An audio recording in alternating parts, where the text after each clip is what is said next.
বারবার হাইকোর্টে ধাক্কা খাচ্ছে, কিন্তু আবার সুপ্রিম কোর্টে যাচ্ছে। এত বিদেশে চিকিৎসার জন্য এত কেন তাগিদ, তাগিদটা কেন? এখন কেন তাগিদ? বিদেশে গিয়ে আর ফিরবেন কি ফিরবেন না, কি প্ল্যান করছেন সে তো উনিই বলতে পারবেন বা ওনার টিমের কেউ বলতে পারবেন। তবে যেভাবে এদিকে যাচ্ছেন ওদিকে যাচ্ছেন, পিং পং বলের মতো লাফালাফি করছেন, এরপরে এসকেপ ভেলোসিটি নিয়ে পৃথিবী ছেড়ে না চলে যায়, সেটাই আমাদের চিন্তা। এই আত্মসহায়ক অভিষেকের আত্মসহায়ক সুমিত রায়, সে আবার সুপ্রিম কোর্ট থেকে রক্ষা কবচ পাওয়ার পর আবার হাইকোর্টে এসে সেও কোর্টের দরবারে ঘুরে বেড়াচ্ছে। সে তো পালিয়ে বেড়াচ্ছে নিরুদ্ধ, সে আপাতত তাকে খুঁজে পাওয়া যাচ্ছে না। তো এরকম অভিষেকের সাথে এই সুমিত রায় যে সমস্ত অপকর্ম করেছে, সেই সমস্ত অপকর্মের তো আস্তে আস্তে নিদর্শন বাইরে আসছে। এত মামলা হয়েছে, তো স্বাভাবিকভাবে সে তো জেলে যাবেই। এবার জেল যাত্রা বা থেকে বাঁচার জন্য যা যা করার করছে, চেষ্টা করছে, কখনো হাইকোর্ট কখনো সুপ্রিম কোর্ট। মহুয়া মৈত্র রাজনীতি করবেন আর ডিমে ভয় পাবেন, সুপ্রিম কোর্টে মহুয়ার মামলা খারিজ করে দিয়েছে। এখন আর মহুয়া কি করবে? মামলা যখন খারিজ করে দিয়েছে, উনি বাড়ি এসে ডিম নিয়ে অমলেট করে খেয়ে নিন, আর তো কিছু করার নেই। একদিকে যেখানে প্রধানমন্ত্রীর সঙ্গে সাংসদরা অর্থাৎ এনসিপিআই সাংসদরা বৈঠক করলে, আজকে মুখ্যমন্ত্রীর সঙ্গে বিধায়করা বৈঠক করতে গেছে। মুখ্যমন্ত্রী এবং প্রধানমন্ত্রী দুটোই সাংবিধানিক পদ। এই সাংবিধানিক পদে থাকা ব্যক্তিদের সাথে অন্য রাজ্যের মুখ্যমন্ত্রীরাও এসে দেখা করেন, যারা বিশেষ করে প্রধানমন্ত্রীর সাথে যারা অন্য রাজনৈতিক দলে, মুখ্যমন্ত্রীর সাথে স্বাভাবিকভাবে অন্য দলের বিধায়করাও দেখা করবেন, এটাই স্বাভাবিক। আমাদের রাজ্যে এই নিদর্শন নেই, সেজন্য আমাদের মনে হচ্ছে আর নতুন কিছু হয়ে গেল, মাথায় বাজ ভেঙে পড়লো। আর এনসিপিআই তো দেখা করবে, কারণ এনসিপিআই তো তারা বলেছে যে আমরা এনডিএর সদস্য, অথবা দেখা করাটাই তো স্বাভাবিক। দাদা, রক্ত শোষক মশা, আর এখানে রক্ত শোষণকারী মানে রক্ত চালান চোরাচালানের সঙ্গে তৃণমূলের নাম জড়িয়ে গেছে। দুর্গাপুরে রক্ত লুটে তৃণমূল নেতার নাম, মানে দেখুন, রক্ত লুট, প্লাজমা বিক্রি, এই ধরনের নানা ধরনের অভিযোগ তৃণমূল নেতাদের বিরুদ্ধে এগোচ্ছে।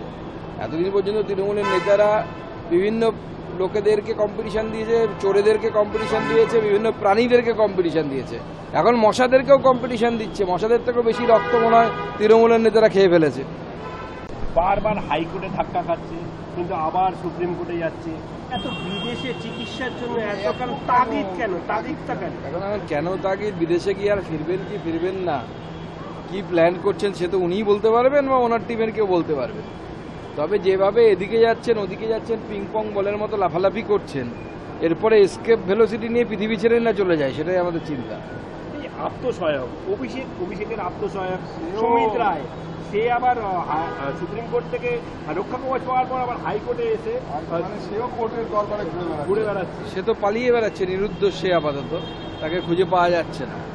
তো এরকম অভিষেকের সাথে এই সুমিত রায় যে সমস্ত অপকর্ম করেছে, সেই সমস্ত অপকর্মের তো আস্তে আস্তে নিদর্শন বাইরে আসছে।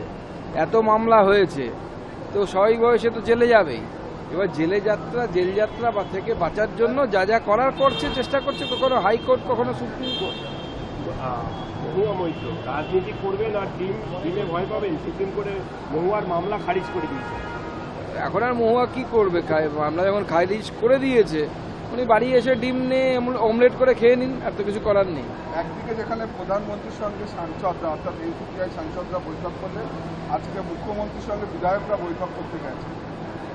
মুখ্যমন্ত্রী এবং প্রধানমন্ত্রী দুটোই সাংবিধানিক পদ। এই সাংবিধানিক পদে থাকা ব্যক্তিদের সাথে অন্য রাজ্যের মুখ্যমন্ত্রীরাও এসে দেখা করেন, যারা বিশেষ করে প্রধানমন্ত্রীর সাথে যারা অন্য রাজনৈতিক দলে, মুখ্যমন্ত্রীর সাথে স্বাভাবিকভাবে অন্য দলের বিধায়করাও দেখা করবেন, এটাই স্বাভাবিক। আমাদের রাজ্যে এই নিদর্শন নেই, সেজন্য আমাদের মনে হচ্ছে আর নতুন কিছু হয়ে গেল, মাথায় বাজ ভেঙে পড়লো। আর এনসিপিআই তো দেখা করবে, কারণ এনসিপিআই তো তারা বলেছে যে আমরা এনডিএর সদস্য, অথবা দেখা করাটাই তো স্বাভাবিক। দাদা, রক্ত শোষক মশা, আর এখানে রক্ত শোষণকারী মানে রক্ত চালান চোরাচালানের সঙ্গে তৃণমূলের নাম জড়িয়ে গেছে। দুর্গাপুরে রক্ত লুটে তৃণমূল নেতার নাম, মানে দেখুন, রক্ত লুট, প্লাজমা বিক্রি, এই ধরনের নানা ধরনের অভিযোগ তৃণমূল নেতাদের বিরুদ্ধে এগোচ্ছে। এতদিন পর্যন্ত তৃণমূলের নেতারা বিভিন্ন লোকেদেরকে কম্পিটিশন দিয়েছে, চোরেদেরকে কম্পিটিশন দিয়েছে, বিভিন্ন প্রাণীদেরকে কম্পিটিশন দিয়েছে, এখন মশাদেরকেও কম্পিটিশন দিচ্ছে। মশাদের থেকেও বেশি রক্ত মনে হয় তৃণমূলের নেতারা খেয়ে ফেলেছে।